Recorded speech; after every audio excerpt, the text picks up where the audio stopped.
Do you know why you're here?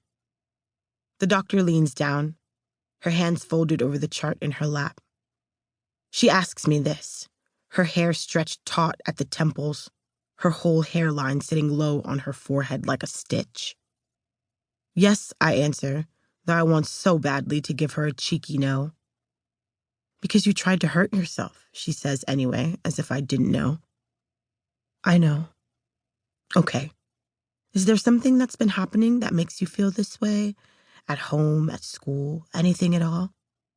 I feel myself growing annoyed already because I touch a wall and where doesn't it hurt?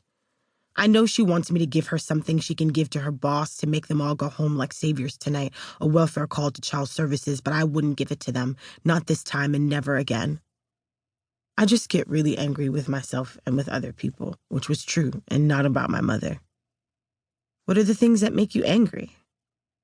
I don't know, like when people say things about me or threaten me or when I don't get something in class.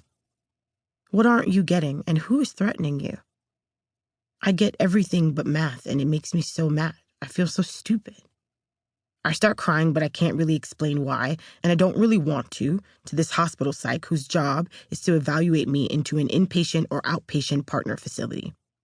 You're not stupid, she says, and I roll my eyes because what the fuck does she know? What else is making you angry?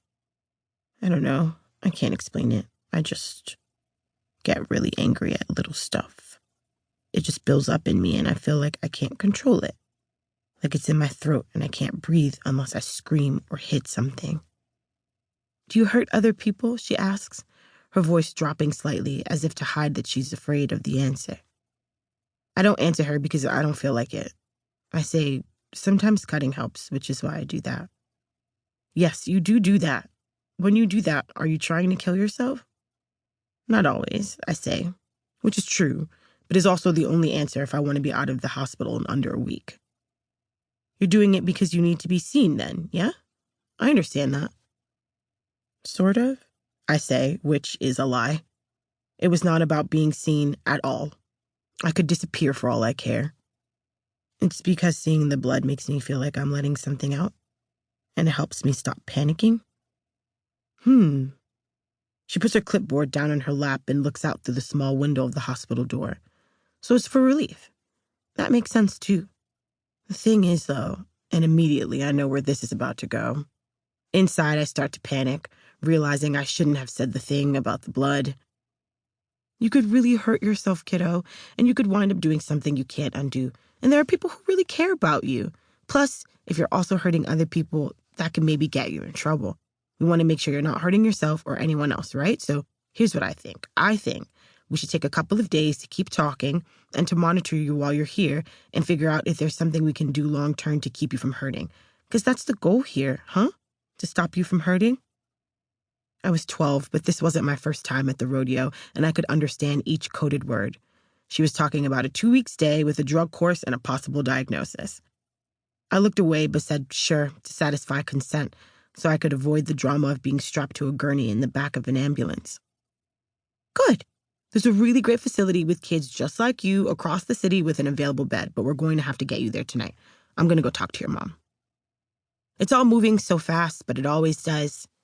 Usually I just get rolled upstairs to the psych ward for a couple days nap, but this time they weren't going to let me go.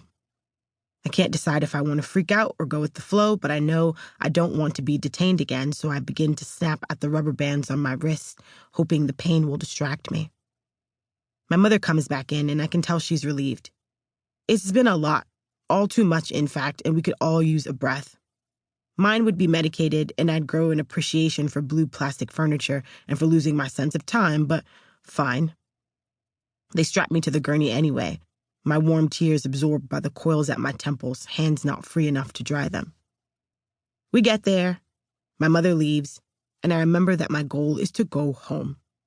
Like a meditation, I float through the first few days mortified and determined, collecting whatever info I can about what the therapists and doctors needed to hear to believe that I had gotten better and could be let go.